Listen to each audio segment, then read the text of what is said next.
Good evening and welcome to Dreamy Academy. Tonight we drift far back through time to when the Earth breathed differently, when its surface was a canvas for forces beyond our fleeting human perception. As we begin, I'd love to know where you're watching from, your city, your country, perhaps even what the night sky looks like outside your window. If you enjoy these peaceful explorations of science, please take a moment to like the video and subscribe. It truly helps this little corner of quiet curiosity grow. To those already subscribed, thank you sincerely for being part of this slow and thoughtful adventure. Tonight, we will journey through the deep time of our planet, a vast expanse that stretches the imagination until a million years feels like a heartbeat, and continents drift like rafts on a slow molten ocean. Imagine, if you will, the ground beneath your feet not as a static foundation, but as a living, breathing entity, shaped and reshaped by forces older than memory, powered by an internal warmth that has sustained it for billions of years. Right now, as you listen, mountains are slowly rising, oceans are deepening, and the very bedrock is being sculpted by the patient hand of geological time.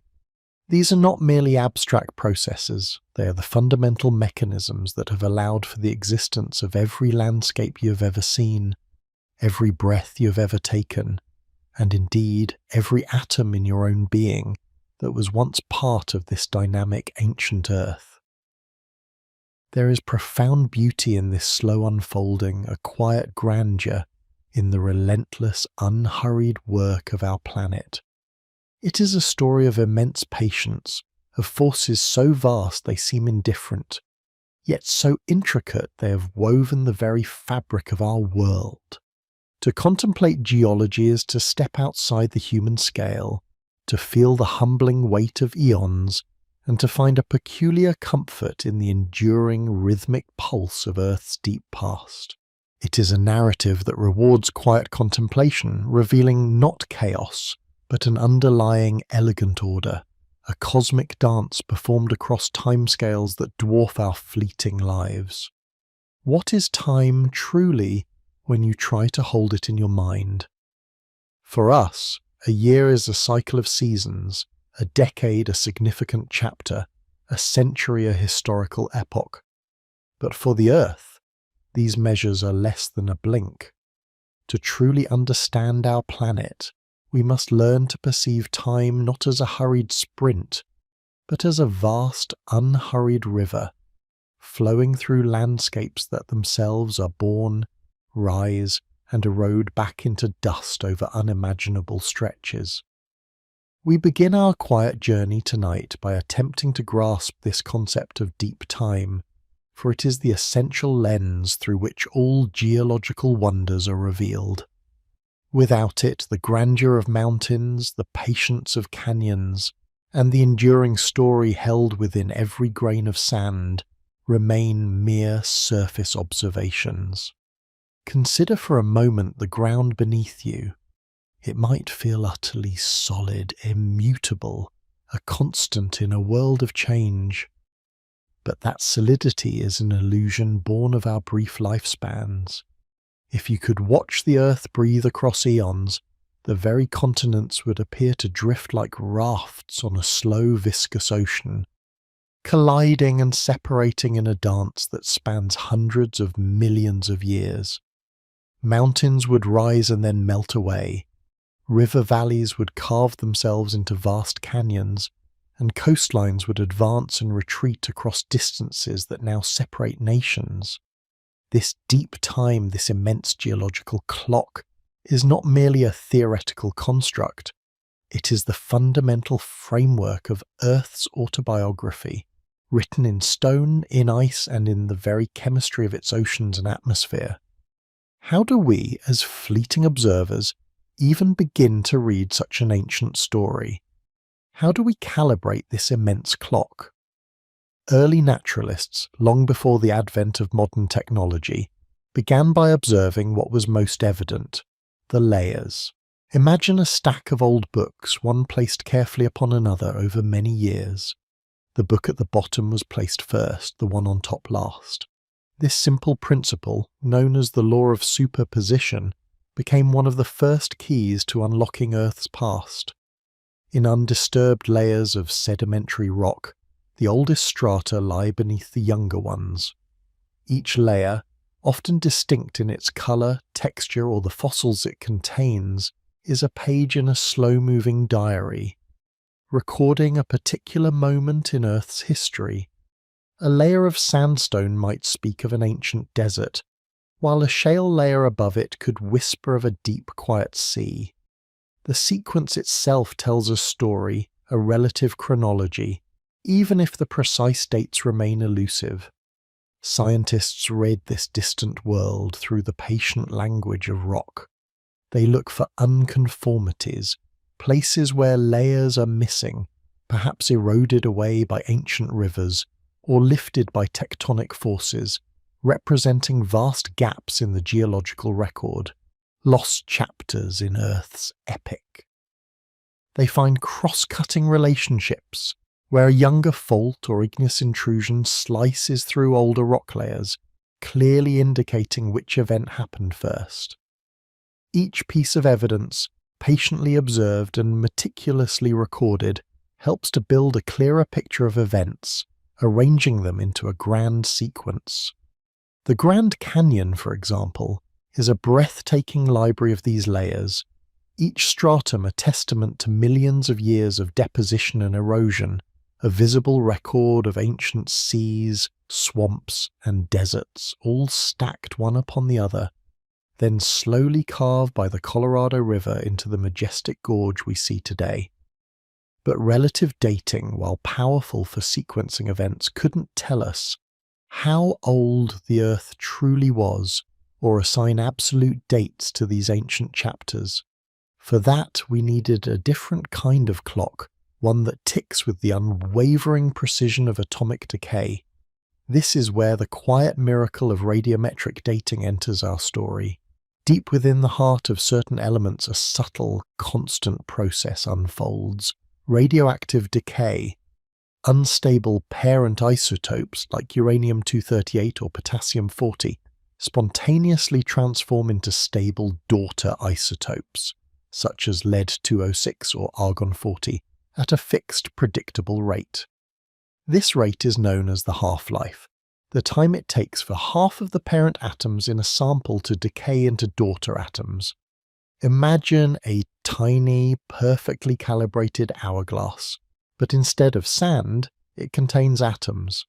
The half-life of a radioactive isotope is like the fixed time it takes for half the sand to fall from the top bulb to the bottom. For uranium-238, this half-life is an astounding 4.5 billion years. For potassium-40, it's 1.25 billion years. This means that if you have a rock sample containing a certain amount of uranium-238, after 4.5 billion years, half of that uranium will have transformed into lead-206. After another 4.5 billion years, a total of 9 billion years, half of the remaining uranium will have decayed, leaving only a quarter of the original amount. By carefully measuring the ratio of parent isotope to daughter isotope within a mineral, scientists can calculate with remarkable accuracy how long it has been since that mineral crystallized from molten rock or formed in a sedimentary environment. This atomic clock is astonishingly reliable because the decay rates are unaffected by external factors like temperature, pressure, or chemical reactions. It ticks steadily, relentlessly, deep within the Earth's crust, providing us with an unparalleled window into the planet's most ancient past. The beauty of this method lies in its cross-checking. When multiple radiometric clocks using different isotopes with different half-lives agree on the age of a particular rock formation, confidence grows that the story they tell is true. This patient, meticulous work has allowed us to peer back to the very dawn of our planet, establishing Earth's age not as a philosophical guess, but as a scientifically determined reality, approximately 4.54 billion years. This immense number, 4.54 billion years, is almost impossible for the human mind to truly grasp. It means that for far longer than any human civilization has existed, or even any complex life form, our planet has been slowly, steadily transforming. It implies a deep history of volcanic eruptions, ocean formations, continental shifts, and the gradual evolution of an atmosphere capable of sustaining life. The rocks that formed in those ancient seas, or cooled from those primordial lavas, now tell us stories of a world that was utterly alien, yet undeniably the ancestor of the one we inhabit today. This revelation reshapes our understanding, transforming our home from a static stage to a dynamic, ever-changing character in its own epic narrative. And so, with our understanding of Earth's immense age, precisely measured to be approximately 4.14 billion years, we stand at the threshold of a story almost beyond human comprehension. It is a narrative that demands we step outside the human scale to feel the humbling weight of eons and to quiet our minds as we listen to the planet's ancient whispers. This deep time, this unhurried river of moments, is not a void but a tapestry woven with the most dramatic transformations imaginable. To navigate this vastness, geologists, like patient librarians, have organized Earth's autobiography into distinct chapters, each with its own character and defining events. We call these chapters eons, and within them, eras, periods, epochs and ages, a nested structure designed to bring order to the unfathomable. Imagine, if you will, opening the very first volume of this cosmic library, turning to the earliest, most tumultuous pages. This is where we encounter the Hadean Aeon, a name derived from Hades, the Greek god of the underworld, fittingly chosen for a time that was, by all accounts, hellish. This eon spans from Earth's formation 4.4 billion years ago to about 4.0 billion years ago. It is a period of violent birth and profound alchemy, a crucible where our planet was forged from the swirling dust and gas of the early solar nebula. Picture the nascent Earth, not as the solid blue-green marble we know, but as a swirling incandescent sphere, a molten heart of rock and metal.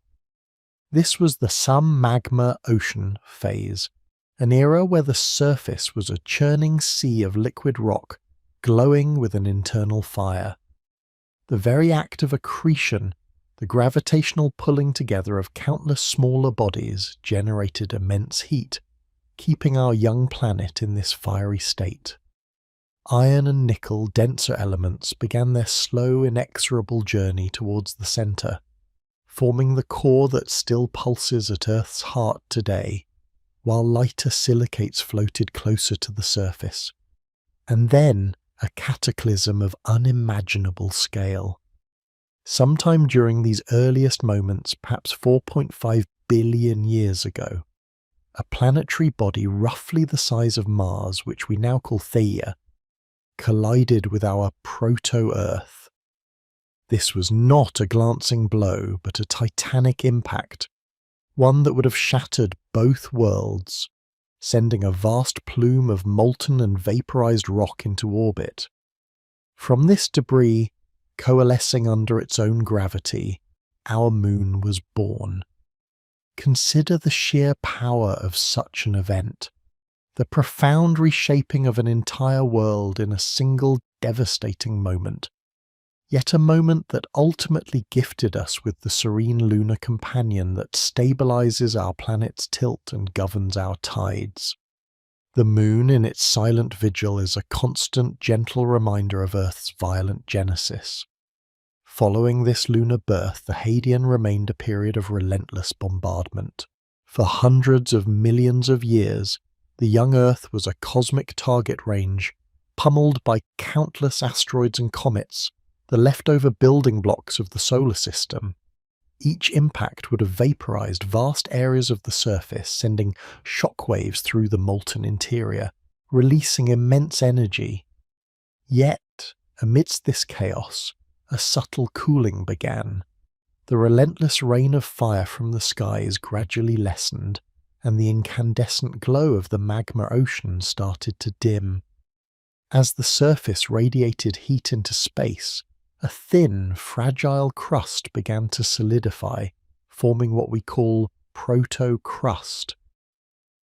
Imagine delicate, dark rafts of rock floating on a sea of fire, constantly being fractured, melted, and reformed by volcanic eruptions and impacts. This early crust was likely basaltic, similar to the ocean floors we see today, and it was the very first skin of our planet, a testament to Earth's inherent drive towards stability. Beneath this nascent crust, volcanic activity was rampant, belching forth enormous quantities of gases: water vapor, carbon dioxide, nitrogen, methane, sulfur dioxide from the planet's interior. This was the birth of Earth's first atmosphere, a dense, suffocating blanket, utterly devoid of the free oxygen that sustains life as we know it. It was a world of perpetual twilight shrouded in volcanic haze. But within this primordial atmosphere, a profound transformation was brewing. As the Earth continued its gradual cooling, the vast quantities of water vapor released by volcanoes began to condense. Imagine a global downpour of epic proportions, a rain that fell not for days or weeks, but for millions of years. This ceaseless precipitation gradually filled the lowest basins of the nascent crust, forming the very first oceans. These were not the calm blue seas we envision. They were likely warm, acidic and dark, perhaps rich in dissolved minerals from the volcanic rocks they interacted with. Yet they represented a monumental shift. The presence of liquid water, Earth's most precious solvent, created the conditions necessary for the chemical reactions that would eventually lead to life. The Hadean, though named for the underworld, was also the eon of water's grand arrival, a baptism by fire and then by flood.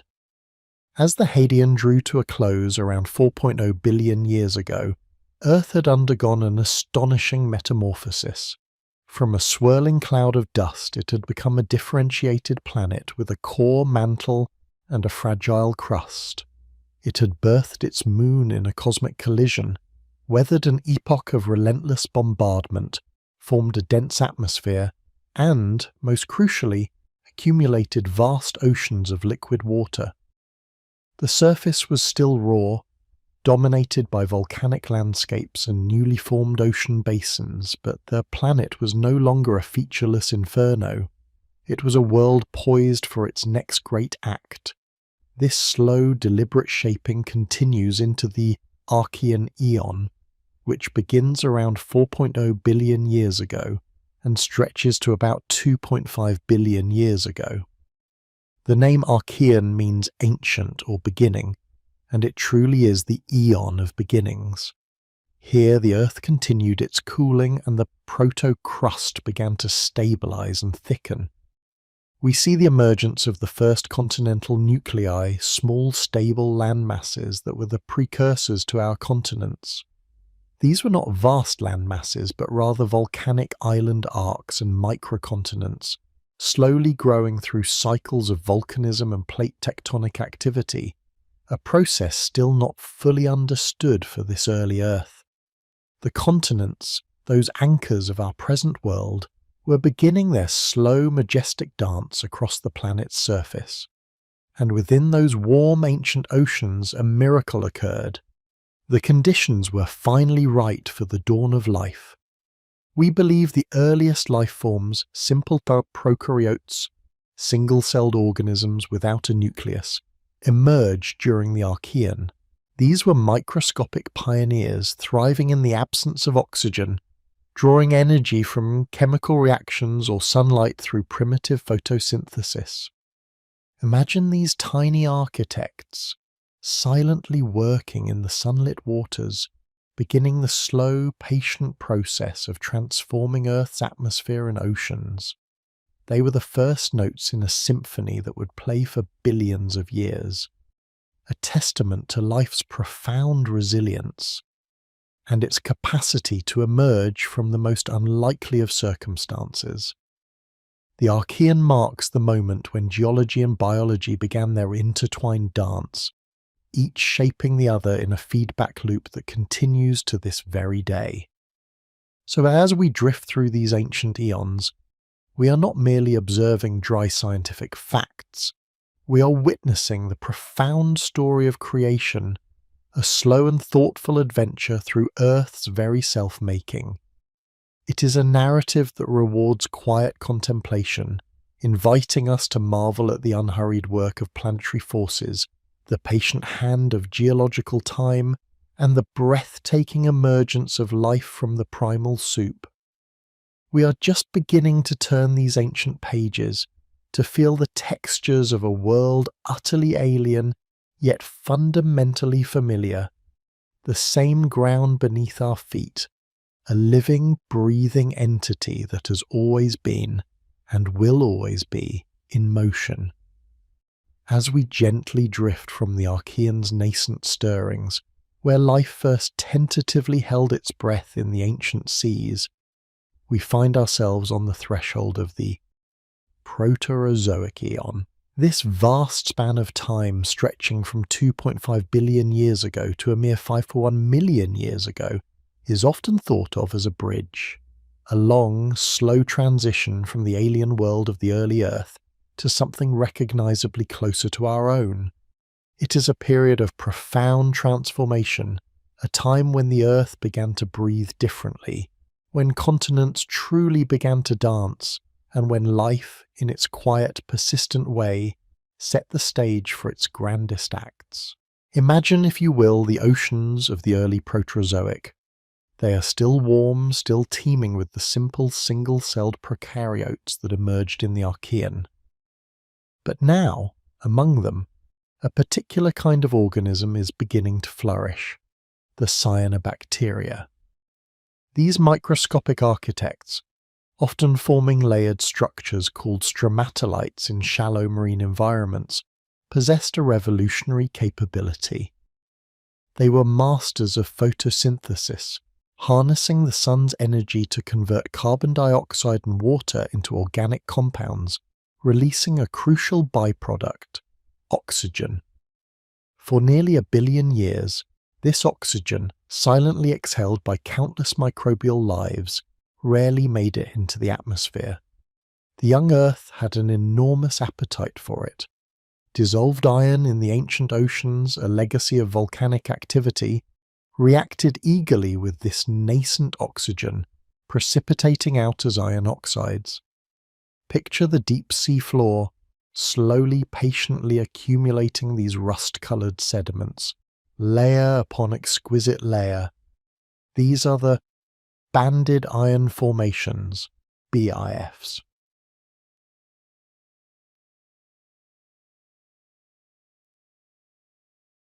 Magnificent geological archives that tell the tale of Earth's first breath. They are like the rings of a tree, each stripe a testament to the rhythmic ebb and flow of oxygen production and iron deposition, a silent, colourful record of an invisible chemical ballet. They represent a global slow-motion rusting of the planet, a process that cleaned the oceans of excess iron and prepared them for the next great change. But the oceans, vast as they are, could only absorb so much. Eventually, after eons of this quiet, persistent work, the dissolved iron began to run out. The oceans became saturated, and the oxygen, with nowhere else to go, began to diffuse into the atmosphere. This was the Great Oxygenation Event, GOE. A pivotal moment in Earth's history, perhaps the most significant environmental change the planet has ever experienced. It wasn't a sudden explosion, but a gradual, inexorable rise, like a slow-motion tide washing over the planet. This atmospheric shift had monumental consequences. For the anaerobic life forms that had thrived in an oxygen-free world, it was an ecological catastrophe, a silent global poisoning. We often refer to it as the oxygen catastrophe, or the rusting of the Earth, a mass extinction event driven not by asteroid impacts or supervolcanoes, but by life itself. Yet for other forms of life it was an opportunity of unimaginable scale. Oxygen is a powerful oxidizer, a highly reactive element that, when harnessed, can unlock far more energy from food than anaerobic process. This opened the door for aerobic respiration, a metabolic pathway that would fuel the evolution of larger, more complex organisms. Beyond life, the oxygenated atmosphere began to sculpt the planet in new ways. High in the stratosphere, sunlight began to transform some of the oxygen into ozone, forming a protective shield against the sun's harmful ultraviolet radiation. For the first time, life might one day venture from the protective embrace of the water onto the sun-drenched land. On the surface, new minerals began to form, and the very colour of the land began to change, with iron-rich rocks exposed to the air developing the familiar reddish hues we see today in ancient or red beds, marking the indelible signature of a breathable atmosphere. As oxygen was slowly transforming the atmosphere and oceans, the solid earth beneath was also undergoing a profound evolution. Plate tectonics, which had been somewhat rudimentary in the Archean, was maturing. The small scattered continental nuclei began to coalesce, driven by the relentless convection currents within the mantle. The Proterozoic eon witnessed the assembly and breakup of Earth's first true supercontinents, vast landmasses that dwarfed anything that had come before. Imagine these early continents not as the familiar shapes on our maps, but as sprawling, unfamiliar configurations slowly grinding together, mountain ranges rising where their edges met, only to be eroded away by the patient hand of time. The first of these grand continental mergers was likely Columbia, also known as Nuna, which formed around 1.8 to 1.5 billion years ago. It was a sprawling landmass, uniting many of the continental fragments that would eventually become parts of North America, Siberia, Antarctica, and Australia. Its formation would have profoundly altered ocean currents and global climate, a testament to the interconnectedness of Earth's systems. But like all supercontinents, Columbia was not destined to last. Over hundreds of millions of years, the forces of plate tectonics pulled it apart, its fragments drifting across the global ocean. Then, around 1.1 billion years ago, a new supercontinent began to assemble, one that looms larger in the geological record. Rodinia. Picture a vast, desolate landmass, centered near the equator, its interior likely a parched desert, ringed by shallow seas teeming with microbial life. Rodinia's formation was a monumental event, bringing together nearly all of Earth's continental crust into a single, cohesive entity.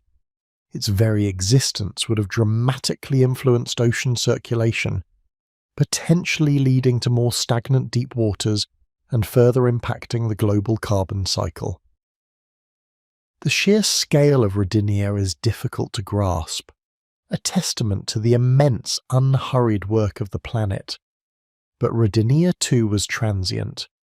Its breakup, beginning around 750 million years ago, was a slow, majestic rifting, like a giant puzzle slowly coming apart. This process of supercontinent assembly and breakup, known as the supercontinent cycle, is a fundamental rhythm of our planet, influencing everything from sea level to climate to the very course of evolution. And what of life during these vast geological shifts? The Proterozoic eon, particularly after the Great Oxygenation event, was a time of immense biological innovation. With oxygen now available, a new kind of cell emerged, a cell with a nucleus, with specialized organelles like mitochondria, the powerhouses of the cell, and, in some cases, chloroplasts for photosynthesis. These were the eukaryotes. Appearing around 2.0 to 1.5 billion years ago. Their emergence, likely through a process called endosymbiosis, where one simple cell engulfed another, was a monumental leap, allowing for greater internal complexity and paving the way for multicellularity. For a long stretch of the Proterozoic, sometimes referred to as the boring billion, roughly 1.8 to 0.8 billion years ago, evolutionary change appeared to slow.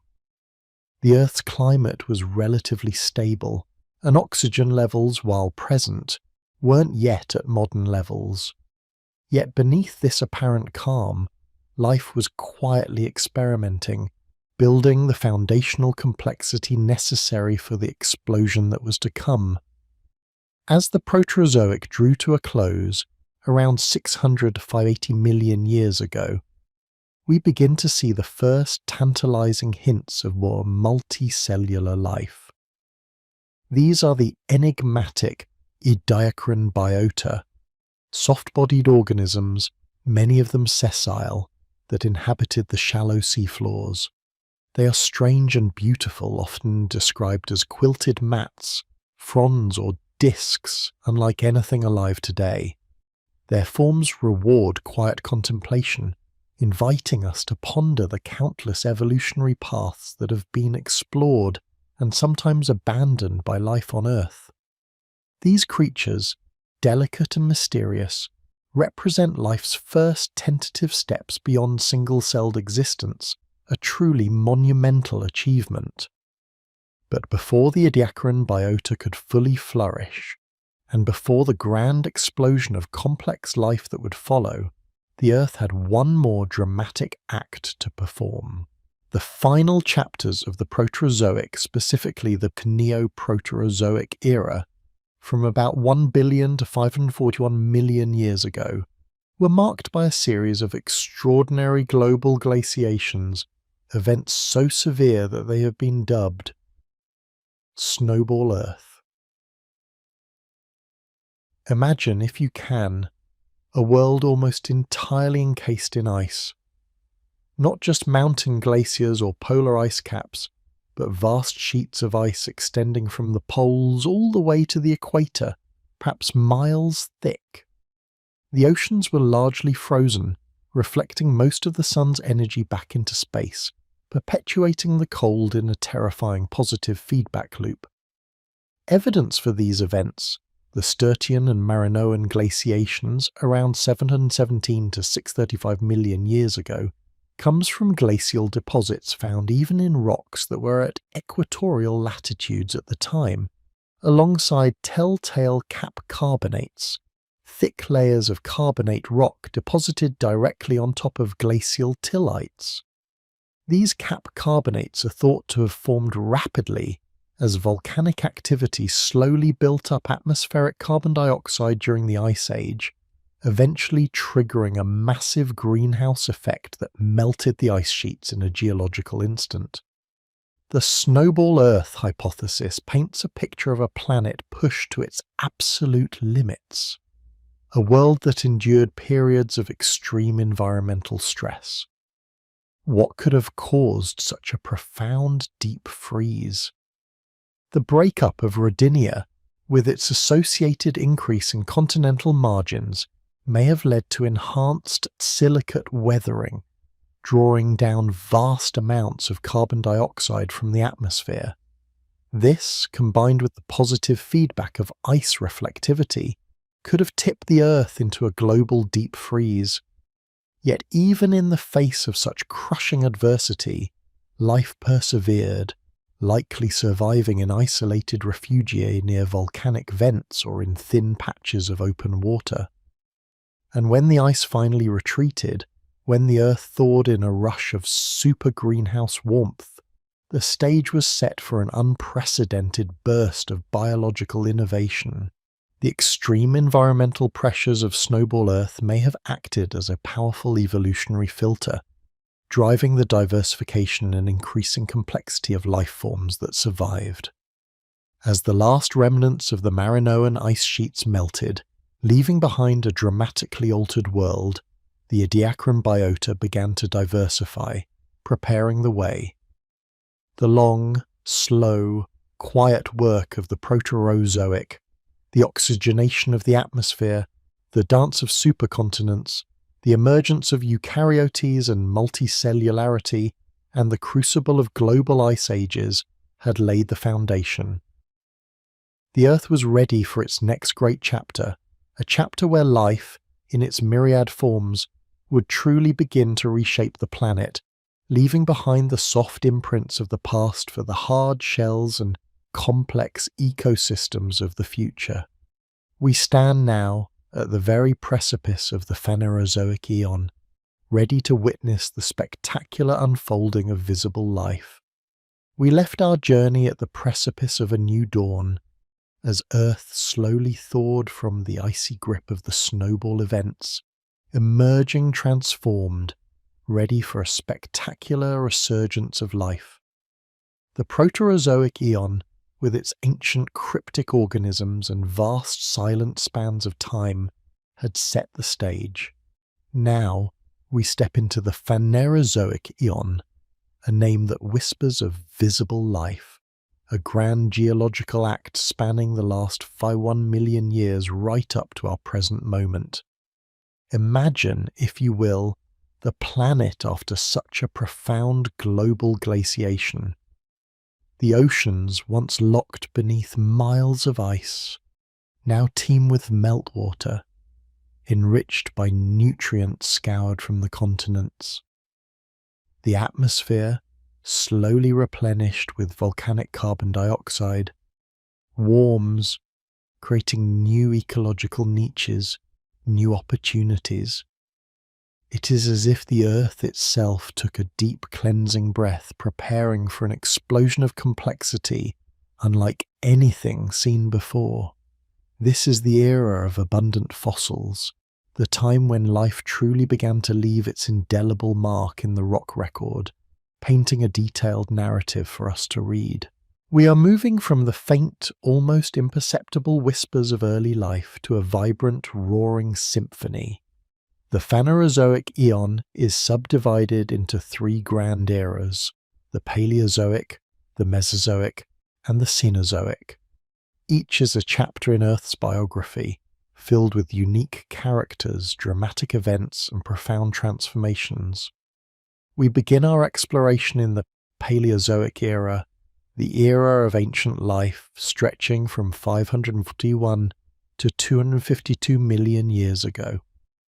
This is a time when life, having endured the long, slow crucible of the Proterozoic, bursts forth with astonishing creativity, colonizing the seas and then, with daring evolutionary leaps, venturing onto land.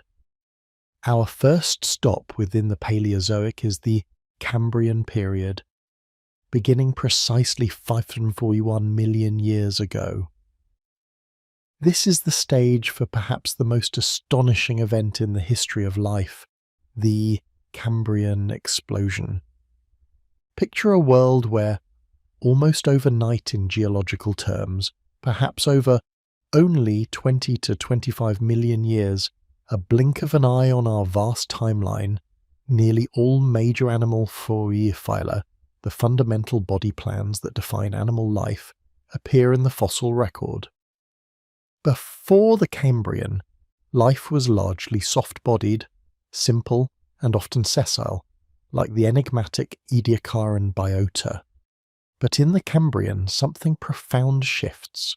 Suddenly, we find creatures with hard shells, jointed limbs, complex eyes, and sophisticated means of locomotion.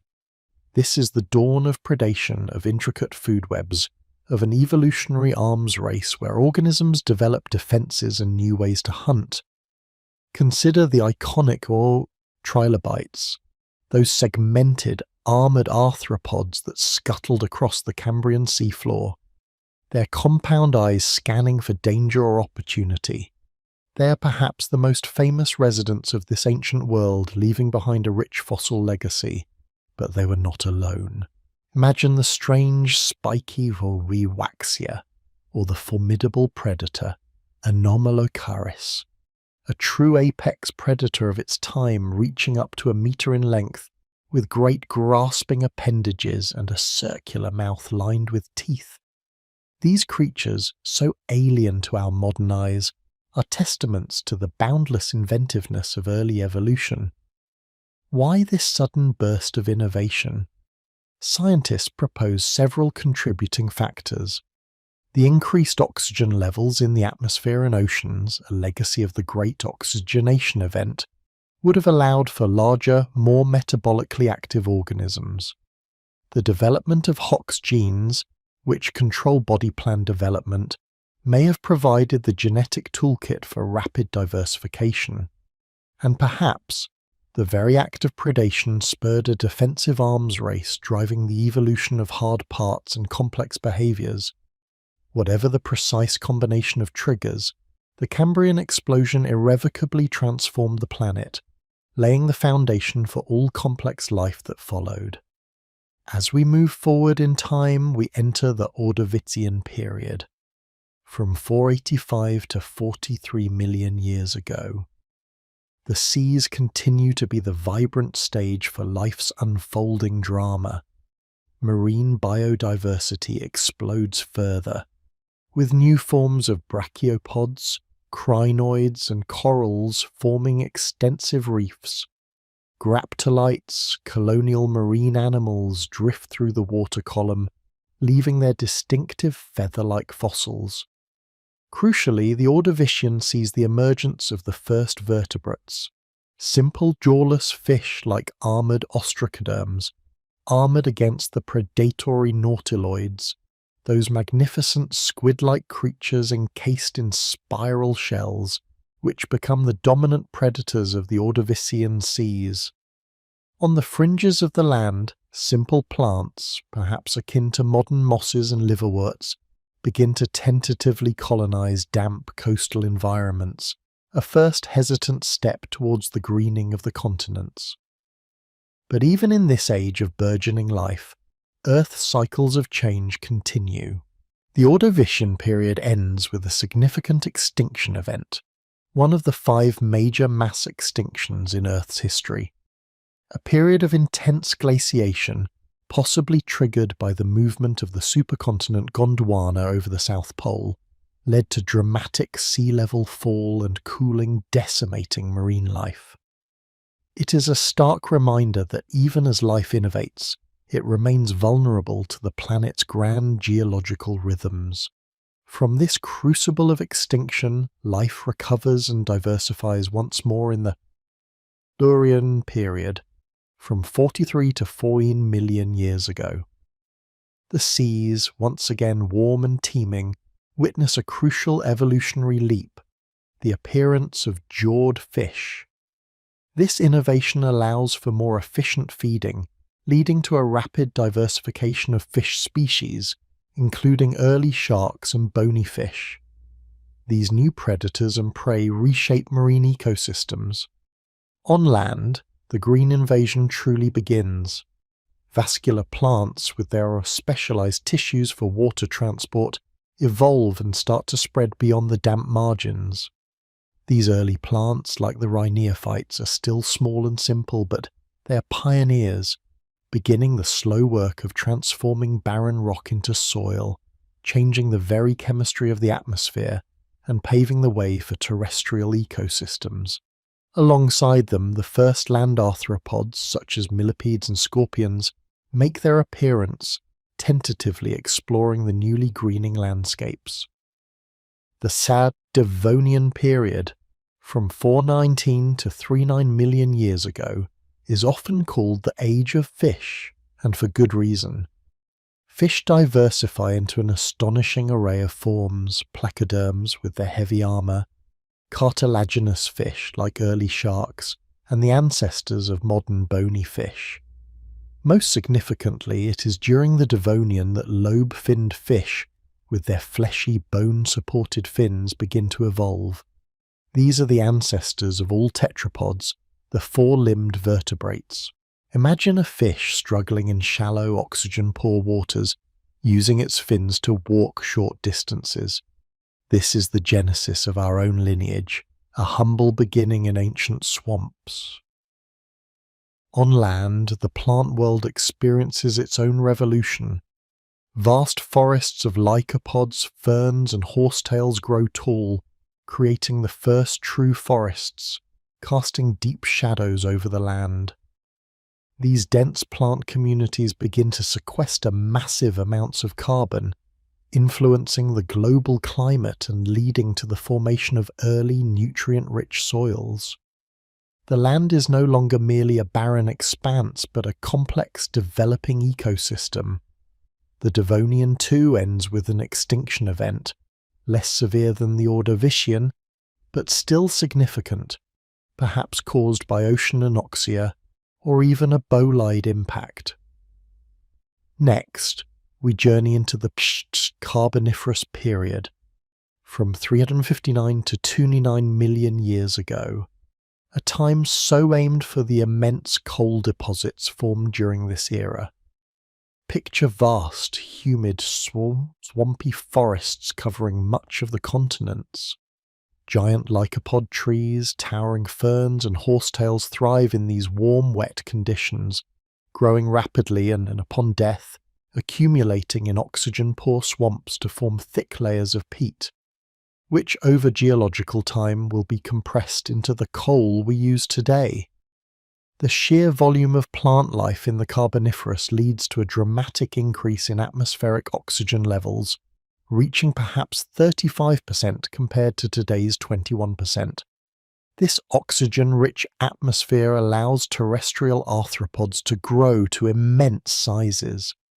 Imagine dragonflies with wingspans of over 2 feet, giant millipedes several meters long, and colossal spiders.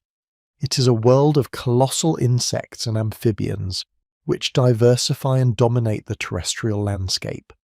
Crucially, the first reptiles evolved during the Carboniferous, developing amniotic eggs that allow them to lay their eggs on dry land, freeing them from the need to return to water for reproduction, a monumental step in vertebrate evolution. Geologically, the continents are beginning their slow dance towards forming the supercontinent Pangaea. Our final destination in the Paleozoic era is the Permian period, from 299 to 252 million years ago. The formation of the supercontinent Pangaea is complete, creating vast arid interiors and dramatically changing global ocean currents and climate patterns. The lush swampy forests of the Carboniferous give way in many regions to drier conditions, favouring seed plants like conifers.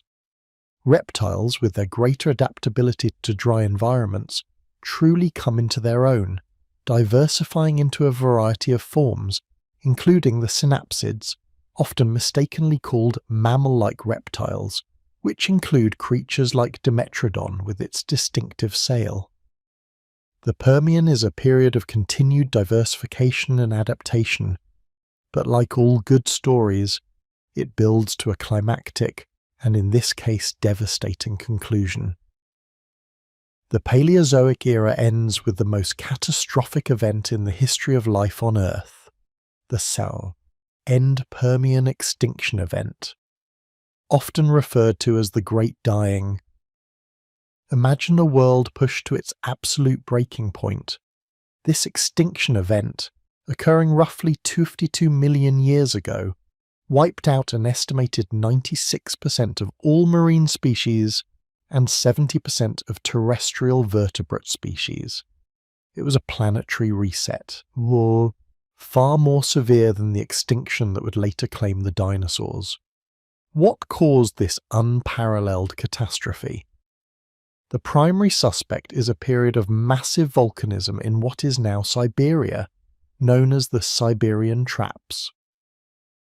Over a period of perhaps 1 million years, vast quantities of lava erupted, releasing immense volumes of greenhouse gases like carbon dioxide and methane, along with sulfur aerosols.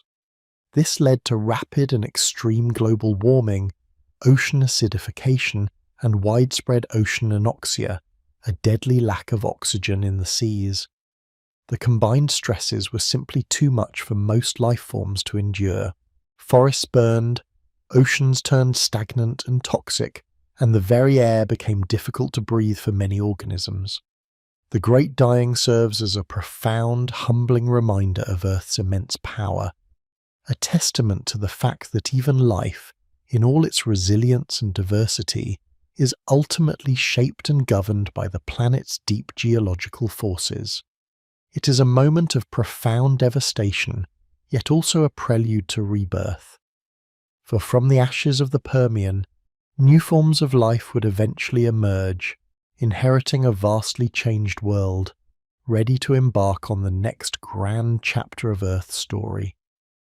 As we linger on the edge of this ancient catastrophe, feel the weight of these eons, the patient, unhurried hand of geological time. The earth breathes, sometimes gently, sometimes with a mighty roar, and life in its countless forms adapts, perishes, and invariably begins anew. This cycle of destruction and renewal is the very heartbeat of our planet, a rhythm that continues to shape the ground beneath your feet even as you listen. Allow this vast perspective to settle over you, a soothing narrative that rewards quiet contemplation, inviting you to simply be in the vastness of time. The Permian extinction, that profound, almost unimaginable reset, left our Earth scarred and quiet. Imagine the silence after such a cataclysm, the vast empty landscapes, the oceans devoid of their usual vibrant hum. It was a planetary wound, deep and pervasive, but as we've learned, Earth is a master of regeneration, a testament to the enduring power of life and the patient hand of geological time. And so, with the close of the Paleozoic era, we step into a new chapter, a new act in Earth's grand play, the Mesozoic era. This is the era that many of you might know best, perhaps from childhood fascination, a time often called the Age of Reptiles, or more colloquially, the Age of Dinosaurs. It spans a remarkable stretch of history, from approximately 252 million years ago to 6 million years ago, a period of over 86 million years during which life, once again, found new and spectacular ways to flourish. The Mesozoic era is divided into three distinct periods: the Triassic, the Jurassic, and the Cretaceous. Each holds its own unique story, its own particular blend of geological forces and biological innovation, slowly unfolding across the vast canvas of time. Let us begin with the said Triassic period, which dawned approximately 252 million years ago. This was a time of recovery, of slow reawakening. The planet was still reeling from the Permian catastrophe, and life had to start anew, from a much diminished pool. Picture a world dominated by the supercontinent of Pangaea, still largely intact, stretching from pole to pole. This immense landmass had profound effects on climate. Its vast interior experienced extreme aridity, a realm of deserts where temperatures swung wildly between scorching days and freezing nights. Coastal regions, however, might have experienced strong monsoonal rains, a stark contrast to the parched heartland. We see a world still quite alien, without the familiar green tapestry of grasslands, or the vibrant colours of flowering plants that we know today. Instead, the flora was dominated by hardy conifers, cycads with their palm-like fronds, and the elegant ginkgos, survivors that would lend a certain ancient beauty to the landscape. In this recovering world, new forms of life began to emerge, tentatively at first, then with increasing confidence. Among them were the ancestors of what would become the most iconic creatures of this era, the dinosaurs. The earliest dinosaurs were not the colossal giants we often imagine. They were generally smaller, bipedal creatures, quick and agile, sharing the land with a diverse array of other reptiles, some of which were quite formidable in their own right. Imagine these early dinosaurs, perhaps no bigger than a large dog, scuttling through the cycad forests, their descendants destined to rule the planet for millions of years. And then, almost as an aside, a quiet revolution was beginning to stir in the undergrowth.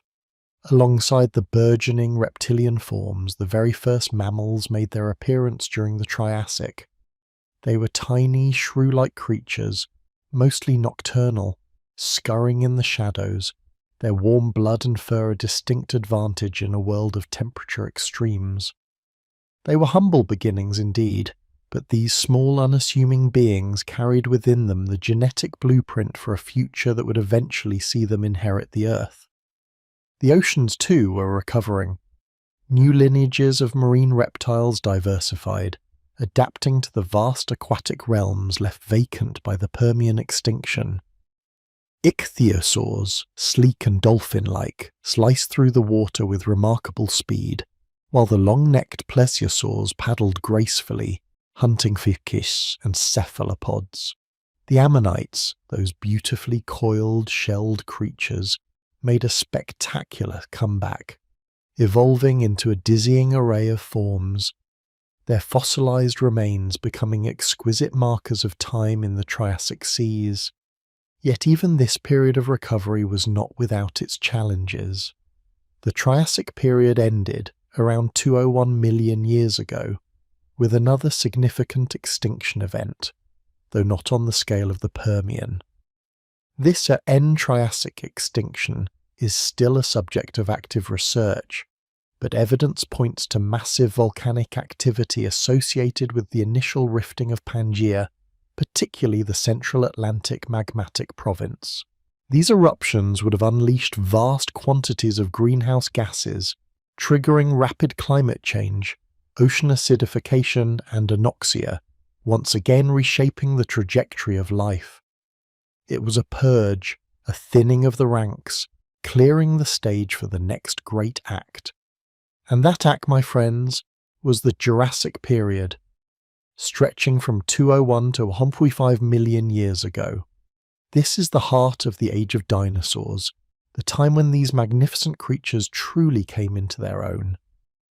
Geologically, the Jurassic witnessed the beginning of Pangaea's grand breakup. The supercontinent began to rift apart, slowly, inexorably. The North Atlantic Ocean started to form, a nascent seaway that would eventually separate North America from Eurasia. This continental drift reshaped global climates, leading to a generally warmer and more humid world than the arid Triassic. Lush forests dominated by conifers, geodes and ferns covered much of the land, providing abundant food for the burgeoning herbivorous dinosaurs. Imagine, if you will, standing at the edge of one of these ancient Jurassic forests. The air would be thick with the scent of pine and damp earth. Overhead, the immense forms of sauropods, creatures like the long-necked Brachiosaurus or the whip-tailed Diplodocus, would move like living mountains, their footsteps shaking the very ground. These were the largest land animals to ever walk the earth, their sheer scale a testament to the abundance of the Jurassic world. And stalking them, of course, were the formidable theropods, apex predators like Allosaurus, their powerful jaws and serrated teeth perfectly adapted for a life of hunting. But the Jurassic was not just a story of giant dinosaurs. It was also a time of profound evolutionary innovation in the air. The first true birds, like the iconic Archaeopteryx, with its mix of reptilian and avian features, took to the skies, evolving from small feathered dinosaurs. Alongside them, the pterosaurs, those magnificent flying reptiles, diversified further, soaring on leathery wings, mastering the ancient skies.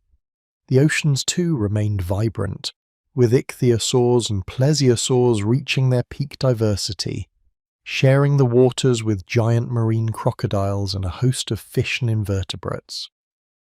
The Jurassic, then, was a time of spectacular growth and diversification, an era where life explored the limits of size and adaptation, painting a vivid picture of a dynamic, interconnected ecosystem. Yet even this magnificent period would eventually yield to the next. And so we arrive at the Cretaceous period, the final chapter of the Mesozoic era, spanning from 145 to 6 million years ago. Geologically, the continents continued their slow, majestic migration, moving ever closer to their present-day configurations. South America and Africa fully separated. India began its long journey north towards Asia, and Australia split from Antarctica. Global sea levels were generally high, flooding vast continental areas and creating shallow inland seas, such as the Western Interior Seaway that once divided North America. The climate remained warm, largely ice-free, allowing lush vegetation to thrive across much of the globe. But perhaps the most significant biological revolution of the Cretaceous was the rise of the angiosperms. The flowering plants. Imagine the world before them, a palette of greens and browns, dominated by conifers and ferns.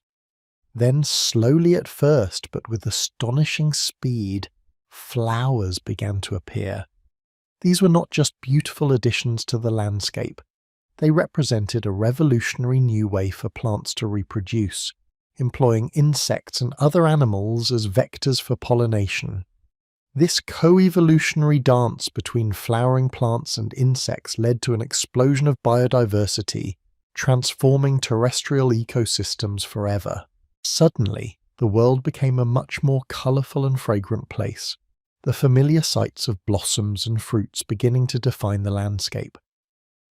With the proliferation of flowering plants came new food sources, and the dinosaurs too reached their zenith.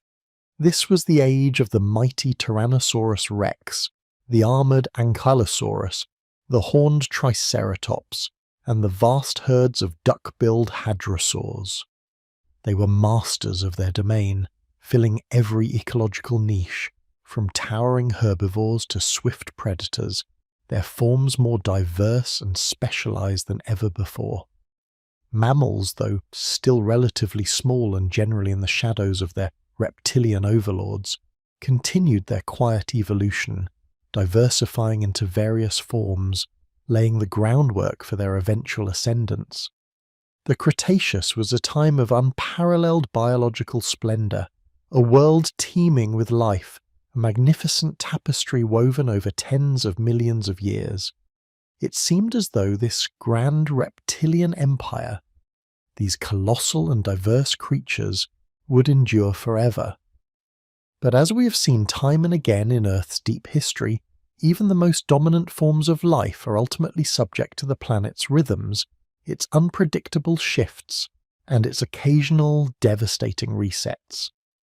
And so, approximately 6 million years ago, the Mesozoic era, the age of dinosaurs, came to an abrupt and cataclysmic end. This event, known as the Cretaceous Paleogene, or KPG, extinction event, is perhaps the most famous of all mass extinctions, etched into our collective consciousness. Imagine a day like any other, the dinosaurs roaming, the birds singing, the flowers blooming, and then a sudden blinding flash. A truly immense asteroid, estimated to be about 10 to 15 kilometers, 6 to 9 miles in diameter, slammed into Earth near what is now the Yucatan Peninsula in Mexico. The immediate aftermath was unfathomable. The impact itself generated tsunamis kilometers high, sent shockwaves across the globe, and ignited wildfires over vast areas. But the true devastation came from the atmospheric effects.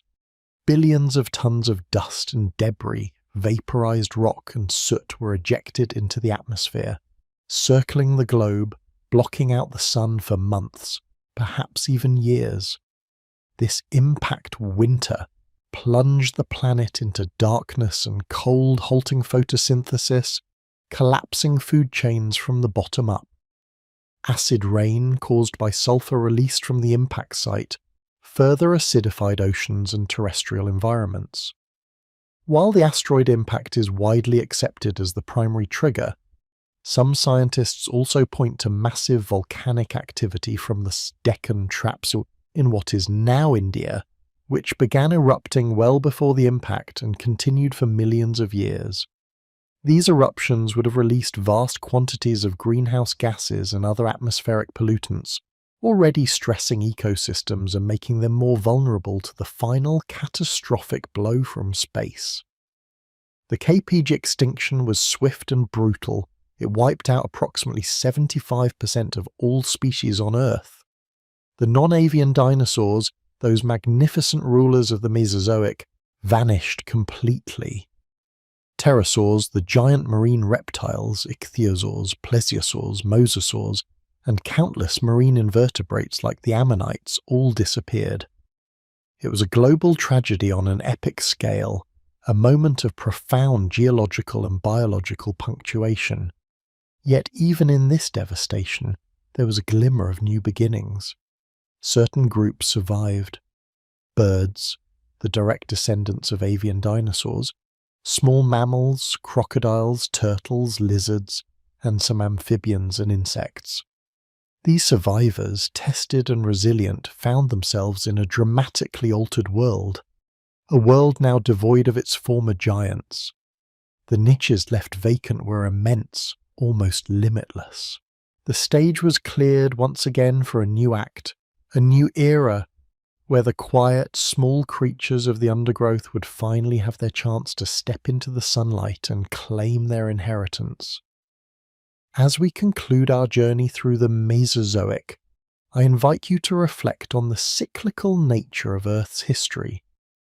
The repeated patterns of assembly and breakup of continents, the ebb and flow of life's diversity, the powerful forces of extinction followed by the persistent, hopeful resurgence of new forms. It is a narrative that rewards quiet contemplation, reminding us that even in the most profound endings, the seeds of new beginnings are always patiently waiting to sprout. Let these thoughts settle softly within you, like dust from an ancient impact slowly returning to the ground. We left our planet in the immediate chilling aftermath of a cosmic impact, a world shrouded in dust and darkness, marked by the most profound of resets. The KPG extinction event, 66 million years ago, had swept away the titanic reptiles that had dominated for over 160 million years, leaving behind a scarred, silent Earth. But even in desolation, life finds a way. The stage was cleared, not for an empty drama, but for a new act, a new cast of characters to emerge from the shadows and claim their inheritance.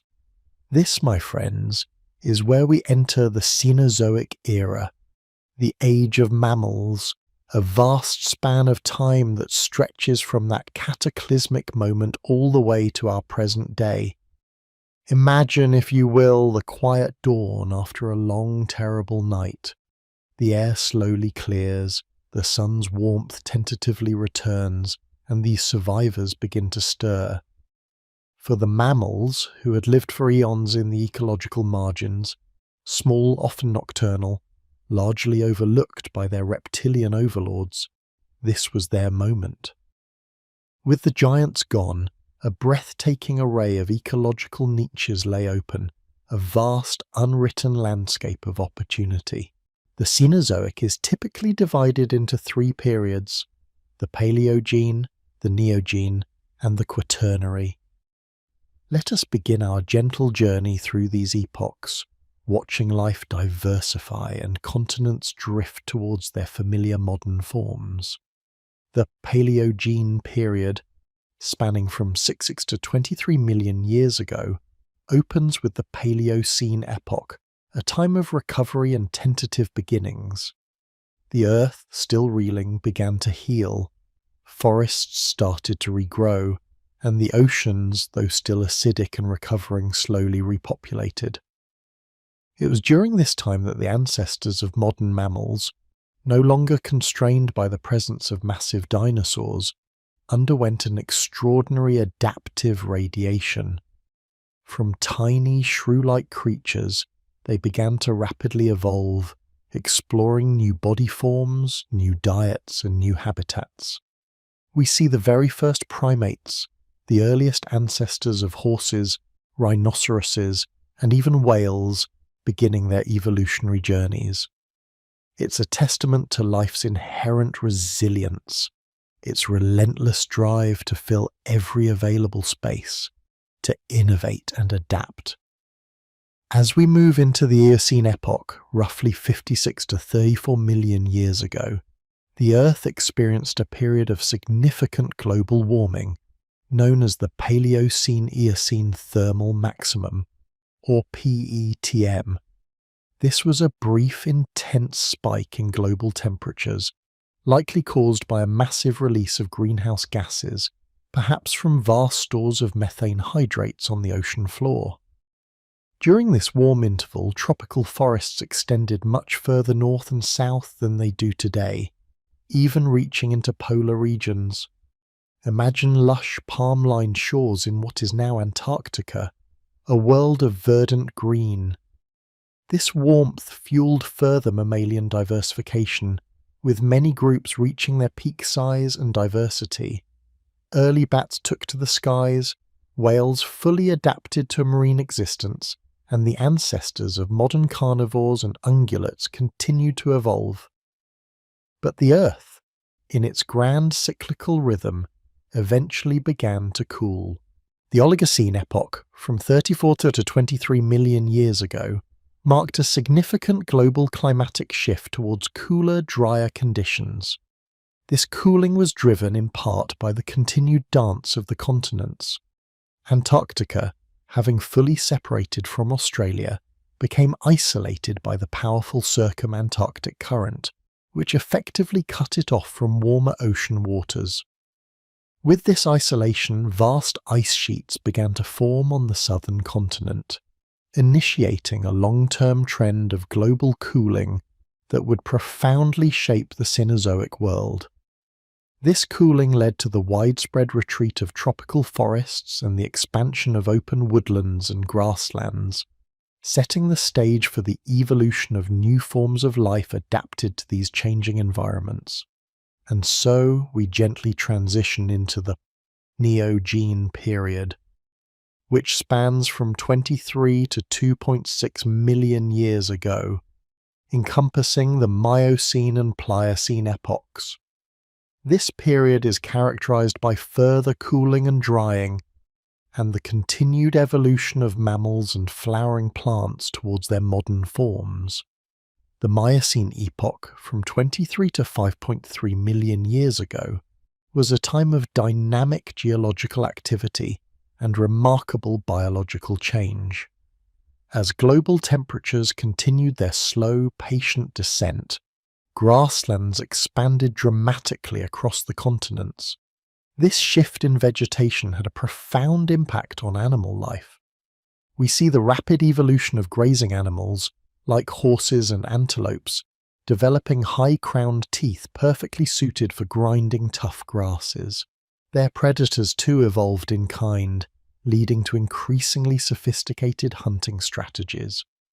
Geologically, the Miocene was a period of immense mountain building.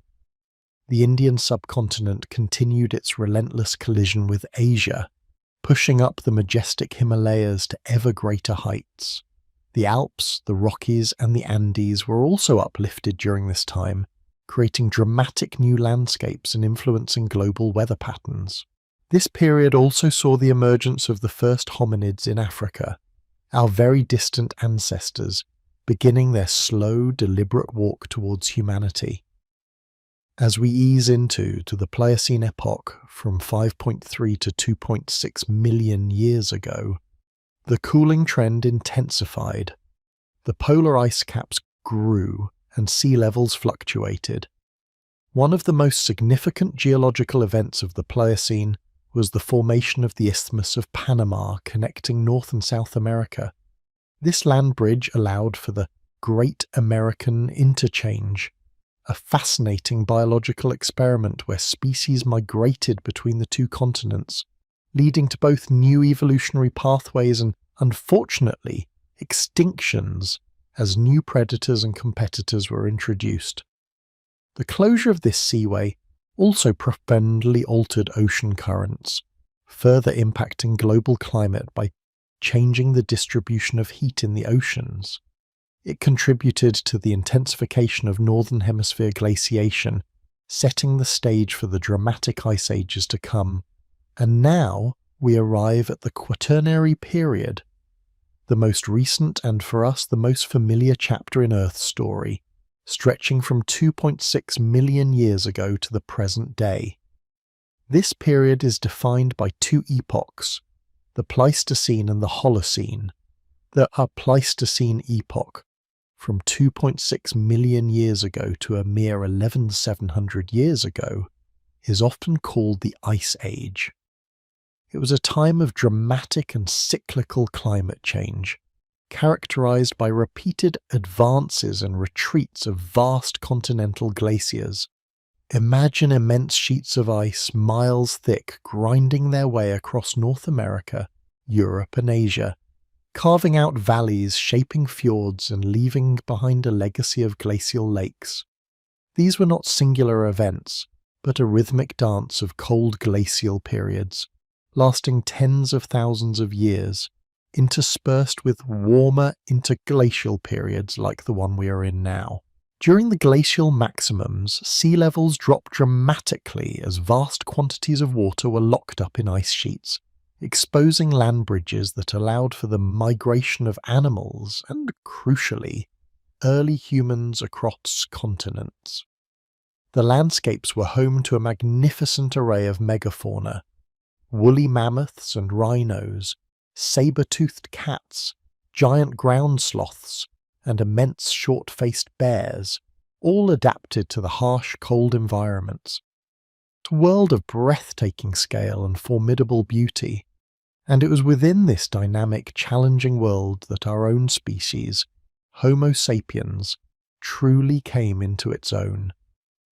Emerging in Africa, our ancestors began to develop increasingly sophisticated tools, language, and culture.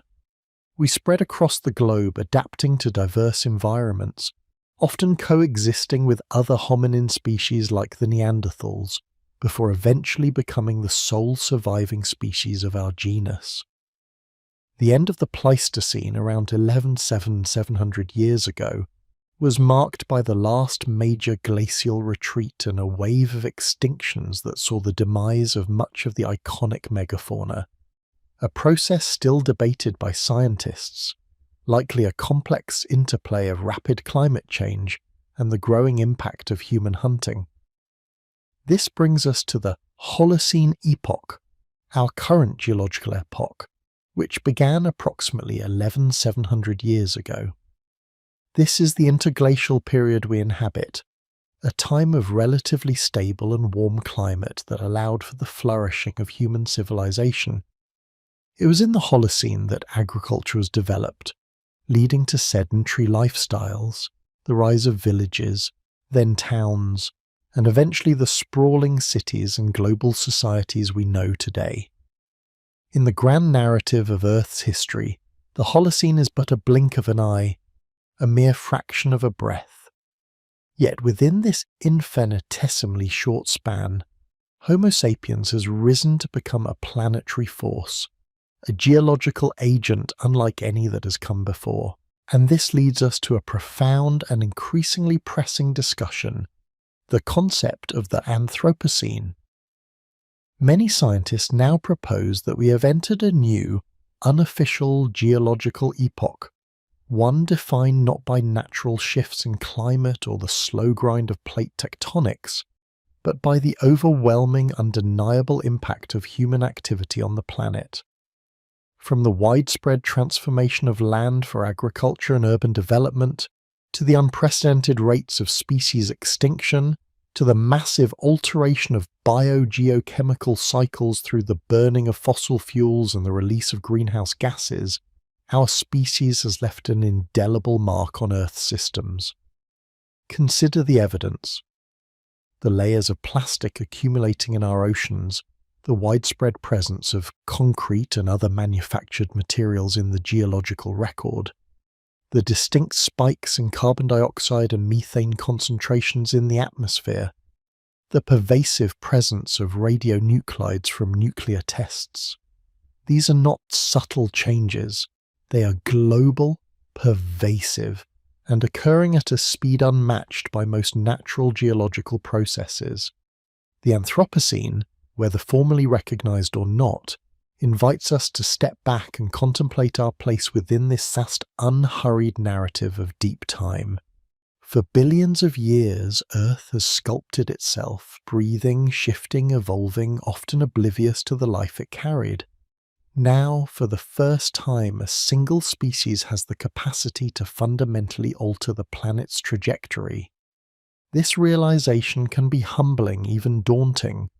It reminds us of our immense power, but also our profound responsibility.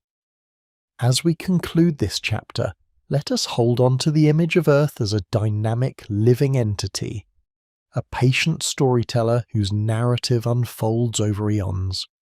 From the fiery birth of the Hadean to the quiet rise of mammals, through the dramatic shifts of ice ages and the relentless drift of continents, the planet has always been in motion, always transforming.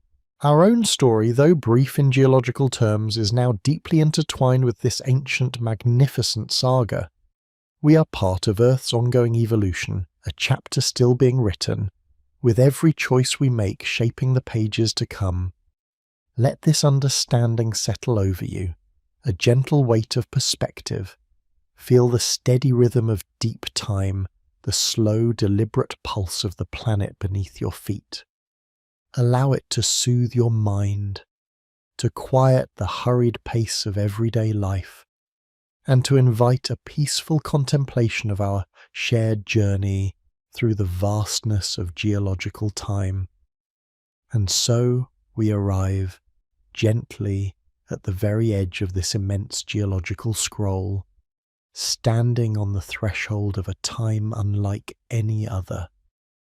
We have journeyed through eons of fire and ice, witnessed the slow dance of continents and the explosive bloom of life, always observing Earth as the grand, unhurried architect of its own destiny.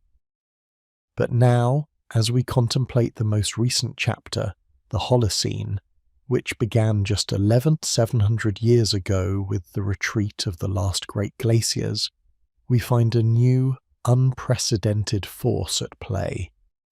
This force, dear listener, is us. The Holocene, with its remarkably stable climate, allowed human civilization to flourish. We cultivated land, built cities, forged technologies, and connected ourselves across oceans. For millennia, our impact, while local and significant to our species, was largely a ripple on the vast, deep ocean of geological time. But in the blink of an eye, geologically speaking, that ripple has become a profound planetary tide. This brings us to the concept widely discussed and increasingly accepted of the Anthropocene, a proposed new geological epoch, one defined by the pervasive and unprecedented influence of humanity on Earth's geology and ecosystems. It is a term that asks us to step outside the human scale, to feel the humbling yet also empowering weight of our collective actions. For the first time in 454 billion years, a single species has become a dominant geological agent, shaping the very crust of the planet, altering its atmosphere, and redirecting the flow of its life. Imagine, if you will, future geologists, perhaps millions of years from now, sifting through the layers of rock that are forming even as we speak. What will they discover? What will be the golden spikes, the definitive markers, that declare the unequivocal start of the Anthropocene? We, the inhabitants of this moment, are currently laying down those very strata, a testament to our brief, yet incredibly potent tenure on this planet. One of the most striking markers will undoubtedly be the technofossils. Consider the vast quantities of concrete we have poured, creating new artificial rock formations that now underpin our cities and infrastructure. Think of the aluminum, a metal that barely existed in its refined form a few centuries ago, now ubiquitous, forming a distinct metallic layer. And then there are the plastics. From the deepest ocean trenches to the highest mountain peaks, microplastics and macroplastics are becoming an integral part of the sedimentary record, forming entirely new types of deposits, unlike anything seen in Earth's history. These are not just artifacts, they are future geological units, a unique signature of our time. Beyond these novel materials, our influence is etched into the very fabric of Earth's biogeochemical cycles. We have dramatically altered the nitrogen and phosphorus cycles through the invention of synthetic fertilizers, transforming agriculture and in turn the chemistry of our soils, rivers, and oceans. The evidence of this will be preserved in the isotopic signatures of future sedimentary rocks, a clear deviation from the natural rhythms of the past. Perhaps the most potent and globally distributed marker of the Anthropocene is the nuclear fallout from atomic weapons testing, particularly from the mid-20th century. Isotopes like plutonium-239 and cesium-137, virtually absent in the natural world, were dispersed globally, settling into soils, sediments, and ice sheets. This distinct synchronous horizon, laid down across the entire planet within a few short decades, provides an unmistakable timestamp for the beginning of a truly human-dominated era. It is a quiet yet profound scar on the face of deep time. We have also fundamentally reshaped the planet's surface. Our altered sedimentation patterns are staggering. We have dammed mighty rivers, trapping their sediment and preventing it from reaching the coasts, thereby starving deltas and changing ocean floor deposits. Conversely, our mining operations, quarrying and construction, have moved more earth than all natural processes combined in recent millennia. We are literally terraforming, albeit often inadvertently, on a continental scale. And then there is the most urgent and widely felt impact: the rapid change in our planet's climate.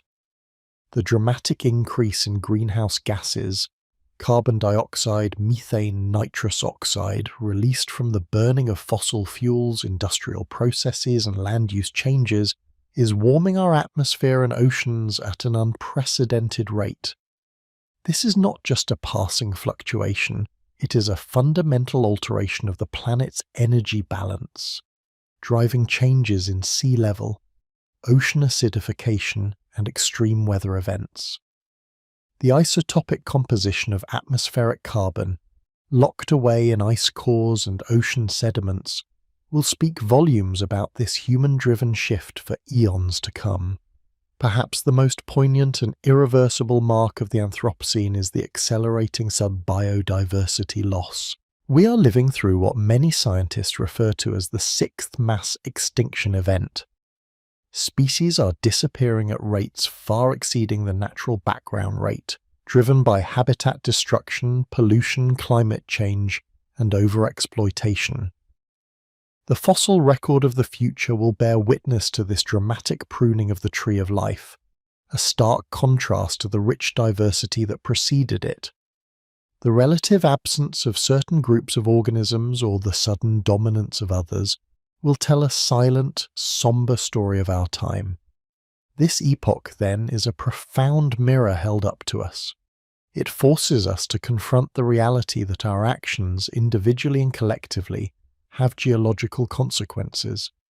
The ground beneath your feet, which we have come to understand as a living, breathing entity, a patient scribe of deep time, now also carries the indelible signature of human endeavour. We are not merely observers of Earth's story, we have become central characters, writing a new, complex chapter with every decision we make. This knowledge can be both humbling and empowering. It is humbling to recognise the vastness of geological time, where even our entire civilization is but a fleeting moment, yet we've achieved a power to shape the planet rivaling that of ancient volcanoes or continental collisions. It is empowering because it imbues us with a profound responsibility, the responsibility to understand, to steward, and to consider the long-term echoes of our present actions. What will Earth look like in 1,000,000 years, long after our cities have crumbled into dust and our technofossils have been buried beneath new sediments? The planet, in its enduring resilience, will undoubtedly continue its grand, unhurried work. Continents will still drift, mountains will rise and fall, and new forms of life will emerge and adapt. The scars of the Anthropocene, the layers of plastic, the altered chemical signatures, the shifts in biodiversity, will be part of that future Earth's deep history, a unique stratigraphic layer for future sentient beings, or perhaps just the patient hand of geological time itself to interpret. The Earth, our ancient and magnificent home, has endured countless transformations, each one a testament to its dynamic nature. From the fiery birth of the Hadean to the glacial grip of the snowball Earths, from the quiet emergence of single-celled life to the thunderous reign of dinosaurs, the planet has always found a way to reinvent itself. The Anthropocene is but the latest and perhaps most challenging chapter in this ongoing saga. As we bring this slow and thoughtful adventure to a close, for now I invite you to carry this perspective with you, to look at the ground beneath your feet not just as inert soil, but as a living archive, to gaze at the sky not just as a canopy, but as a dynamic system shaped by eons of geological and biological interactions, now profoundly influenced by our own breath. The narrative of Earth is one of continuous change, of immense beauty, and of an elegant order that transcends human comprehension. May these peaceful explorations into deep time bring you a sense of calm, a quiet curiosity, and a profound appreciation for the living, breathing planet we call home. We have journeyed through billions of years, and in doing so perhaps we have found a deeper connection to the quiet grandeur that surrounds us, inviting us to listen more closely to the Earth's enduring pulse. Sleep well, dear listener, and dream of the deep, deep time, and so we arrive at this precipice, this very moment, where the profound narrative of Earth's past converges with the uncertain horizon of its future. We have journeyed through eons, witnessed the slow, deliberate breath of our planet, and now we stand within the proposed Anthropocene, an epoch defined by the indelible mark of human hands. It is a weighty thought, isn't it? To consider that our brief flicker in the vastness of geological time might leave a signature as profound as asteroid impacts or global oxygenation events. But the Earth, in its immense patient wisdom, continues its story far beyond the human chapter. Even as we grapple with the implications of our present, the deep currents of geological time flow onward, carrying our world towards futures we can only begin to imagine, guided by the immutable laws that have shaped it for billions of years. Imagine, if you will, stepping even further outside the human scale. We've peered back into the crucible of creation, through the eons of life's arduous ascent, and navigated the dramatic shifts of continents and climates. Now, let us turn our gaze forward, into the distant, hazy future, to contemplate the next grand acts in Earth's unfolding drama. What will the next billion years etch into the planetary canvas? What will the slow, unhurried work of mantle convection, the patient sculpting of erosion, and the inexorable march of solar evolution ultimately bring? Our current actions, of course, cast a long shadow. The trajectory of the Anthropocene, with its altered climate and reshaped ecosystems, points toward a future where ice sheets might continue their retreat, sea levels rise to reshape coastlines, and biomes shift with a speed unprecedented in recent geological history. We are, in a sense, conducting a grand, unplanned experiment on our planet, and the initial results are already visible in the warming oceans, the changing weather patterns, and the accelerating loss of biodiversity. These are not mere fleeting atmospheric phenomena. These are geological forces, capable of leaving lasting stratigraphic records. The layers of future rock will tell of a warmer world, perhaps with fewer ice caps and a fossil record deeply impoverished or dramatically altered by our presence. But beyond the immediate consequences of human activity, the Earth itself continues its slow, majestic dance. The continents, those colossal rafts of crust, are still adrift, propelled by the unseen currents of the mantle beneath us.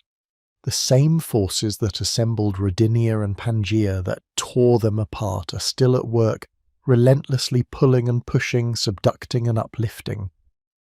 We can, with careful observation of current plate motions and sophisticated models of mantle dynamics, project these movements forward, sketching a rough map of the world's deep future. Consider for a moment the supercontinent cycle. It is one of the most fundamental rhythms of our planet, a slow, grand choreography spanning hundreds of millions of years. Continents converge, creating towering mountain ranges and altering global ocean circulation and climate. Then, stressed by the internal heat and forces, they rift apart, opening new oceans, changing sea levels, and again profoundly reshaping the planet's climate and the evolution of life. We are currently in a dispersed phase of this cycle, following the breakup of Pangaea, but the next convergence is already underway. The Atlantic Ocean, for instance, is still widening, pushing the Americas westward, but simultaneously the Pacific Ocean is slowly, inexorably shrinking, its oceanic crust being consumed beneath the continents that ring it, the Ring of Fire. This means that eventually the Americas will collide with Asia, or perhaps Africa will swing back north to close the Mediterranean and then collide with Europe and Asia. Geologists have proposed several scenarios for the next supercontinent, each a fascinating glimpse into a world utterly alien to our own. One such vision is Pangaea Ultima, or Pangaea Proxima, a potential supercontinent forming in roughly 250 million years. In this scenario, the Atlantic Ocean begins to close, pulling the Americas back eastward.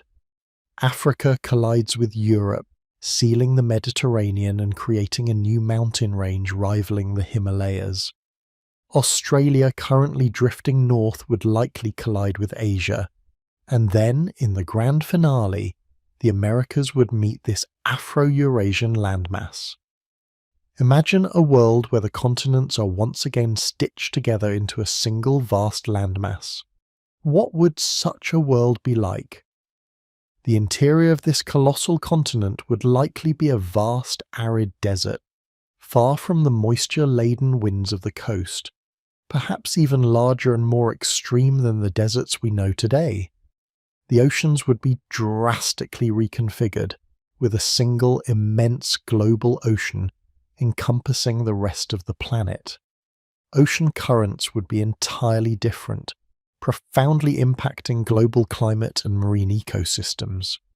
The very air we breathe would have a different circulation pattern, and the distribution of life, both plant and animal, would be profoundly altered, having adapted over millions of years to these new geographical realities. The tectonic forces involved in such a collision would create mountain ranges of unimaginable scale, pushing the very sky higher. Another proposed supercontinent, Amasya, suggests a different outsobu. In this model, the Americas continue to drift westward, eventually colliding with Asia as the Pacific Ocean closes entirely. The Arctic Ocean, meanwhile, would disappear as North America and Eurasia rotate and converge around the North Pole. This would create a supercontinent centered around the Arctic, leading to potentially very different global climate patterns, perhaps with a vast cold interior.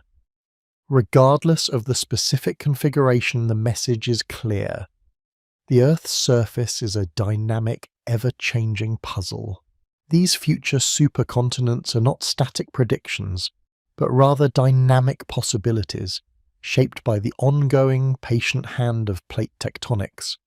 They remind us that the maps we hold in our hands today, with their familiar continents and oceans, are but a single frame in an infinitely long slow-motion film. And what of the life that would inhabit such a world? Evolution would continue its relentless work, adapting to new climates, new land masses, and new challenges. Species would rise and fall, driven by the pressures of environmental change, just as they have for billions of years. Perhaps entirely new forms of life would emerge, perfectly suited to the conditions of a unified landmass or a vastly different global ocean.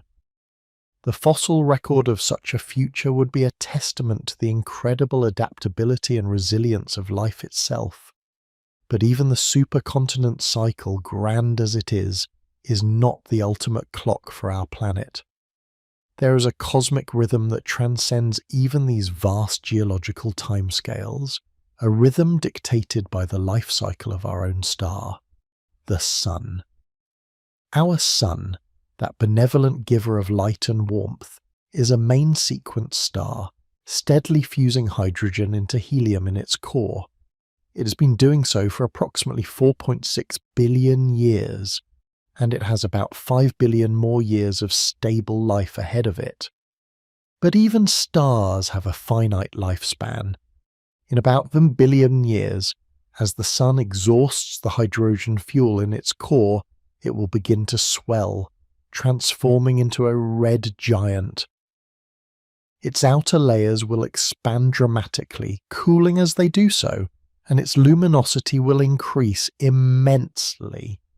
As the Sun expands, its radius will engulf Mercury and Venus, and quite possibly our own Earth.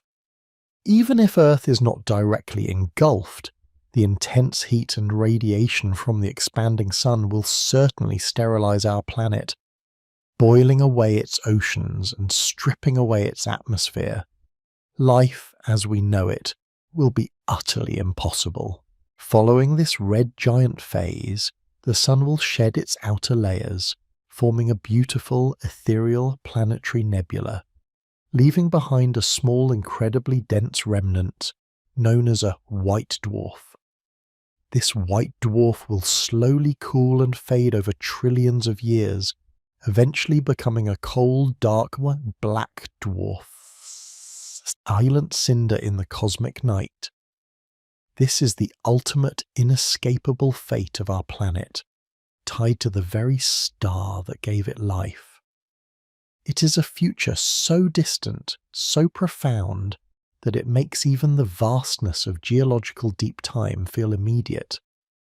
In the face of such cosmic timescales, the Anthropocene, and indeed the entire history of humanity, shrinks to an almost imperceptible flicker, a fleeting breath in the grand cosmic narrative. What, then, is the purpose of contemplating such immense futures, such distant destinies? It is not to instill despair, but to invite a profound sense of perspective. It is to remind us that we are part of something far, far larger than ourselves, a story that began long before us and will continue long after. The Earth is not merely a stage upon which human history unfolds. It is a living, breathing entity with its own ancient history and its own distant future, a future that will unfold with or without our conscious participation. To understand Earth's past is to understand its present, and to glimpse its future, however hazily, is to truly appreciate the incredible resilience and dynamism of this planet. It is a story of continuous transformation, of creation and destruction, of life finding a way against all odds, and of forces so powerful they sculpt continents and dictate the very climate of a world. As we conclude this journey through geological time, from the fiery birth of Earth to its distant cosmic fate, I invite you to carry with you this sense of wonder, this quiet contemplation. The ground beneath your feet is not inert. It is a repository of ancient whispers, a canvas for future masterpieces. The air you breathe, the water you drink, the very mountains and oceans you see, are all part of this grand, ongoing narrative. May these thoughts settle gently like sediment in a quiet sea, bringing with them a sense of peace, a deeper connection to our planetary home, and perhaps a quiet, restful sleep. For the Earth continues its slow, unhurried work, dreaming its own deep dreams even as we dream ours. After journeying through the unimaginable expanse of Earth's future, witnessing the slow dance of continents yet to form and the eventual fate of our Sun, we turn our gaze inward once more. We return to the very fabric of our planet, to the fundamental processes that ensure its eternal renewal.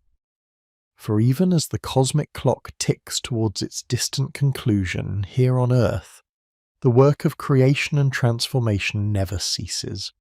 We speak, of course, of the grand, elegant ballet we call the rock cycle. Imagine, if you will, the ground beneath your feet not as a static, unchanging foundation, but as a vast, intricate circulatory system. Just as your own body recycles its cells, shedding the old and growing the new, Earth endlessly recycles its crustal materials. It is a testament to the planet's enduring dynamism, a quiet promise of constant rebirth and transformation. This cycle is the very essence of geological time made manifest, a continuous, unhurried flow that shapes mountains, deepens oceans, and lays down the very foundations of life itself. We begin our exploration deep within the Earth, where immense heat melts existing rock into a viscous molten substance known as magma. This is the birthplace of all new rock material, the primal soup from which the planet's story is continuously written. When this magma cools and solidifies, either beneath the surface or after erupting as lava, it forms what we call igneous rocks. Think of these as the Earth's firstborn, the foundational elements of its crust.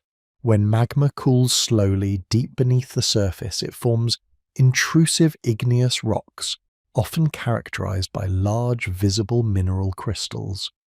Consider the stately granite that forms the core of mountain ranges, or the dark, dense gabbro that underlies vast oceanic crusts. These rocks speak of patience, of eons spent solidifying in the planet's silent depths, undisturbed until the slow hand of erosion eventually uncovers them. Their crystalline structures are like tiny, perfectly arrayed mosaics, each facet a testament to the unhurried work of cooling and crystallization. Should this molten rock find its way to the surface, perhaps through a volcanic eruption, it becomes lava. Cooling rapidly in the open air or under the ocean, this lava solidifies into extrusive igneous rocks. Basalt, the dark, fine-grained rock that forms much of the ocean floor and volcanic islands, is a prime example. Its crystals are often too small to see with the naked eye, a whisper of the swift transformation from fiery liquid to solid stone. Or perhaps obsidian, the volcanic glass, cooled so quickly that no crystals had time to form at all, locking in the molten flow as a dark reflective mirror. These rocks are the dramatic exclamation points in Earth's autobiography, born in a burst of fire and energy. But no rock, however ancient or firm, is truly permanent. Once exposed to the surface, the patient forces of weathering begin their work. This is the slow, relentless breaking down of rocks into smaller fragments, a process that can take place both physically and chemically. Imagine the relentless prying of frost wedging, where water seeps into cracks, freezes, expands, and slowly pries rock apart, or the abrasive grit of wind and water, sandblasting surfaces over millennia. These are the agents of physical weathering, chipping away at the Earth's stony skin. Then there is chemical weathering, a more subtle but equally powerful force. Water, often slightly acidic from dissolved atmospheric gases, can slowly dissolve minerals, transforming the very composition of the rock. Think of the way rust forms on iron, or how limestone caves are carved by acidic groundwater. These processes are like a slow, deliberate conversation between the atmosphere, the hydrosphere, and the lithosphere, gradually transforming hard rock into soft clays and dissolved minerals. Once weathered, these rock fragments, now called sediment, are ready for their next journey. The forces of erosion, primarily water, wind and ice, transport these sediments from their place of origin. Rivers carry silts and sands downstream, glaciers grind rock into fine flour, and winds lift dust across continents. This transportation is a grand migration, a slow continuous redistribution of Earth's materials, often carrying stories from ancient mountains to distant seabeds. Eventually these sediments are deposited, often in layers in basins, lakes or oceans. Over vast stretches of time, as more and more layers accumulate, the weight of the overlying material begins to compact the lower layers. Water is squeezed out and dissolved minerals act as natural cements, binding the sediment grains together. This process, known as lithification, transforms loose sediment into sedimentary rocks. These are the Earth's storybooks, the quiet archives of its past. Clastic sedimentary rocks, like sandstone, shale, and conglomerate, are formed from fragments of other rocks. Each grain of sand in a sandstone might be a tiny relic of an ancient mountain, transported across vast distances.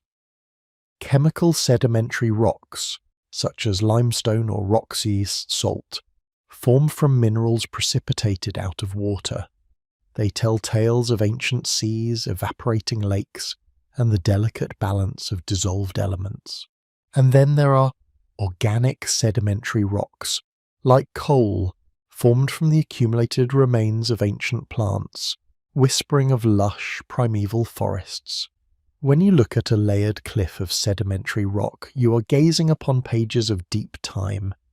Each layer, or stratum, is a record of a past environment, a snapshot of conditions that existed millions of years ago. The principle of superposition, which we discussed earlier, comes alive here. The oldest layers are generally at the bottom and the youngest at the top, allowing us to read Earth's history in chronological order, much like turning the pages of an immense geological tome. But the journey doesn't end there. Imagine these sedimentary rocks, once laid down in quiet seas, being buried ever deeper beneath subsequent layers. As they descend into the Earth's crust, they encounter increasing heat and pressure. This intense environment, often accompanied by chemically active fluids, can transform the rocks without melting them. This process is called metamorphism, and the resulting rocks are more metamorphic rocks. Consider a shale, a soft sedimentary rock, transformed by deep burial and tectonic forces into slate, then schist, and finally gneiss. Each step is a reordering, a recrystallization of minerals into new forms, often developing characteristic banding or foliation as minerals align under pressure. Limestone, under similar conditions, can metamorphose into marble, its original fossil fragments obliterated by the growth of interlocking calcite crystals, giving it a new, often luminous beauty. These rocks are the survivors, the resilient ones, reshaped by the planet's immense internal power, yet still bearing the memory of their former lives. The rock cycle is not a linear progression, but a continuous interconnected loop. Igneous rocks can be weathered into sediments, which then form sedimentary rocks. Sedimentary rocks can be buried and metamorphosed. Metamorphic rocks can be uplifted and weathered, or they can be buried even deeper, eventually melting back into magma, thus completing the cycle and beginning anew. Each rock type is merely a temporary state in a grand, unending transformation. This cycle is driven by two fundamental forces: Earth's internal heat engine, which creates magma and drives plate tectonics, and the external solar energy that powers weathering and erosion through the atmosphere and hydrosphere. It is a dance between fire and water, between creation and destruction, a constant ebb and flow that has shaped our planet for billions of years. As you contemplate the rock cycle, allow yourself to feel the profound patience of Earth. The formation of a single granite batholith can take millions of years. The erosion of a mountain range, tens of millions. The lithification of sediments, hundreds of millions. This is time not as a hurried sprint, but as a vast, unhurried river, carving its path through the landscape of eternity. And in this slow, majestic rhythm, there is a deep comfort. The rocks beneath your feet are not merely inert objects. They are living testaments to Earth's enduring vitality, its endless capacity for renewal. They are the bones and sinews of our planet, constantly being broken down, reformed and reborn. To understand the rock cycle is to understand the very heartbeat of Earth, a pulse that has resonated through eons, long before us, and long after we are gone. It is an invitation to step outside the fleeting human scale, to feel the humbling yet reassuring weight of deep time, and to rest in the quiet grandeur of our planet's tireless, beautiful work. The rock cycle, this ceaseless dance of creation and destruction, offers not only a glimpse into Earth's enduring dynamism, but also a profound library, a vast collection of stories etched in Seton stone. Each grain, each crystal, each layer tells a tale, a whisper from the deep past, waiting for us to learn its ancient language. We've journeyed through eons, witnessed the birth of continents and the rise of life, but how do we, fleeting beings of a single epoch, read these stories? How do we decipher the chronology of a planet that measures its breadth in millions of years? Tonight, as the world outside softens its edges, we turn our gaze inward, to the quiet, meticulous art of geological interpretation. We consider the methods, the patient detective work that allows us to piece together Earth's immense autobiography.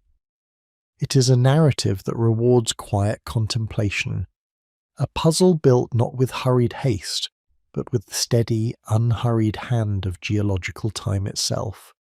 Imagine, if you will, standing before a vast, exposed cliff face, perhaps a canyon wall carved by a river over millennia. What you see is not chaos, but a meticulously organized stack of pages, each distinct layer of rock representing a chapter, a moment in Earth's history. This is the realm of stratigraphy, the study of rock layers, or strata, and their arrangement. It is the very foundation of understanding geological time, a set of fundamental principles that guide our reading of the planetary archive. The first and perhaps most intuitive of these principles is the law of superposition. Simply put, in an undisturbed sequence of sedimentary rock layers, the oldest layers are at the bottom and the youngest layers are at the top. Think of it like a stack of old books in an untouched library. The first one placed down is at the very bottom, and the most recent edition rests on top. This seemingly simple concept allows us to establish a relative age for different events. We know that the creatures whose fossils are found in a lower stratum lived before those found in a higher one. It's a basic but powerful truth, a bedrock principle that grounds our understanding of Earth's unfolding story. Closely related is the principle of original horizontality. Most sedimentary rocks, those formed from accumulated sediments, are initially deposited in horizontal or nearly horizontal layers. If we find rock layers that are tilted, folded, or faulted, we can infer that these deformations occurred after the layers were deposited. The Earth, in its dynamic movements, later bent and broke these once flat pages, but their original orientation provides a crucial starting point for interpretation. Then there is the principle of lateral continuity.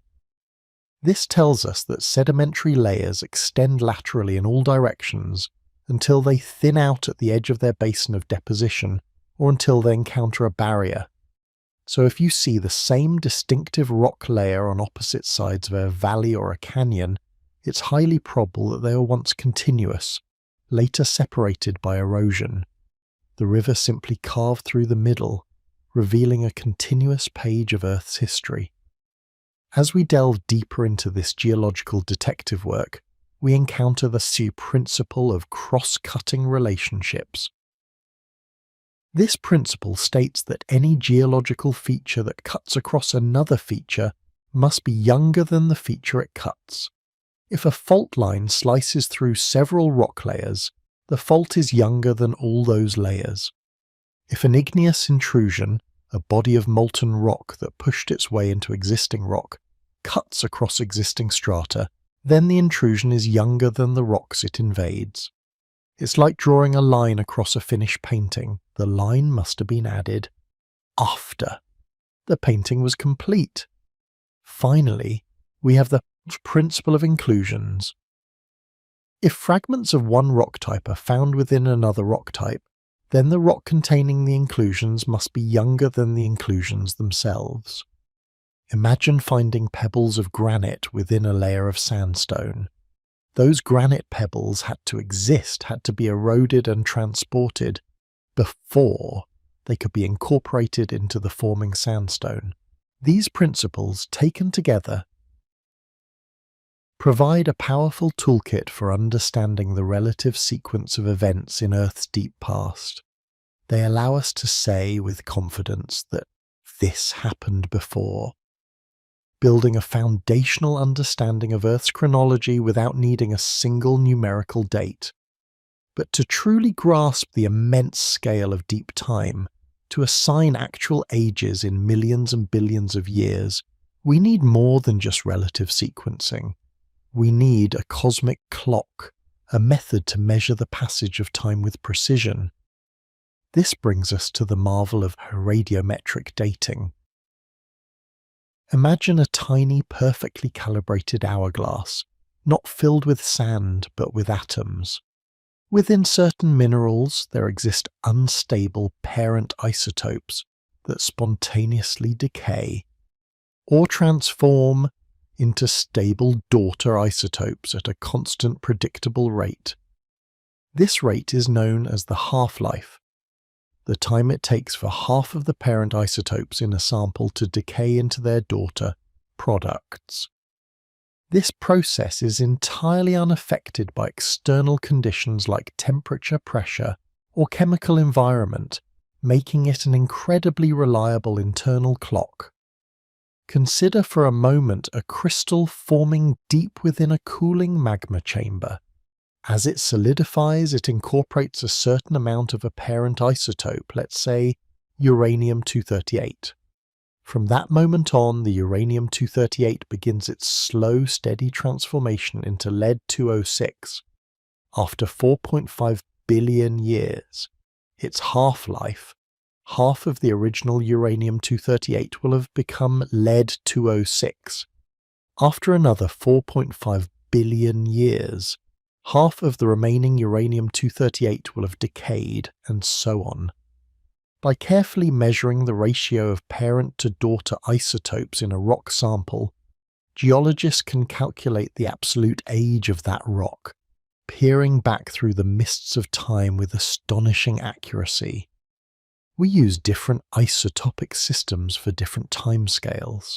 Uranium-lead dating, with its very long half-lives, is perfect for the oldest rocks on Earth, allowing us to date the very formation of our planet and its ancient continents. Potassium-argon dating helps us date volcanic rocks and events further up the timeline. For more recent geological and archaeological events within the last 50,000 years or so, we turn to carbon-14 dating, which measures the decay of radioactive carbon incorporated by living organisms. Each system is a tiny, perfectly calibrated timepiece, ticking away through the eons, allowing us to assign precise numerical values to the chapters of Earth's story. It is the brilliant combination of these two approaches, the relative sequencing provided by stratigraphy and the absolute ages from radiometric dating, that allows us to construct the magnificent framework known as the geological timescale. This isn't merely a list of dates, it's Earth's master calendar, a grand chronicle that divides our planet's 4.54 billion year history into eons, eras, periods and epochs, each marked by the distinct geological events, evolutionary milestones and climatic shifts. It's the very structure we've been using to navigate our journey through deep time, a testament to humanity's collective scientific endeavour to understand our planetary home. Yet, even with these powerful tools, the geological record is never perfectly complete. There are silent pauses, missing pages in Earth's grand narrative, known as unconformities. An unconformity represents a gap in the rock record, a period of time during which deposition ceased and existing rocks were eroded away before new deposition resumed. Imagine writing a diary, then tearing out several pages and continuing to write. The missing pages are the unconformity. They remind us that Earth's processes are not always continuous. Uplift, erosion, and changes in sea level constantly alter the surface, removing chapters of history even as new ones are being formed. These gaps, though frustrating to geologists, are themselves part of the story, revealing cycles of uplift and subsidence, erosion and deposition. And within these layers, these pages of stone, we find another kind of marker: fossils. The remains or traces of ancient life are not just fascinating relics, they are crucial timekeepers. The principle of faunal succession, first articulated by the brilliant English surveyor William Smith in the late 18th century, observed that different groups of fossils appear in a definite and predictable order through rock strata. Once a species goes extinct, it never reappears. This means that particular fossils can be used as biological bookmarks to identify and correlate rock layers across vast distances. A rock layer containing a specific type of trilobite, for instance, can be confidently dated to the Cambrian period, regardless of where in the world it is found. Fossils, therefore, don't just tell us about ancient life, they help us navigate the timeline, further refining our understanding of when and where specific chapters of Earth's history were written. As you absorb these principles, feel the gentle weight of this accumulated knowledge. It is a quiet wonder, isn't it, to think that we, with our brief lifespans, can read the story of billions of years, deciphering the ancient language of rocks and atoms. It connects us to something immensely larger than ourselves, allowing us to step outside the human scale and feel the humbling weight of eons. The ground beneath your feet, far from being inert, is a dynamic, living, breathing entity. Its surface a canvas, its depths a library, its history an ongoing, profound narrative. This ability to read Earth's past, to understand its cycles of creation and destruction, its deep breaths of geological change, offers not just knowledge but a profound perspective. It reminds us of the planet's immense patience, its capacity for renewal, and the fleeting yet impactful role we play in its current chapter. As you drift further into quiet contemplation, let the steady rhythm of these geological processes soothe your mind, knowing that the Earth continues its grand, unhurried work, its story forever unfolding.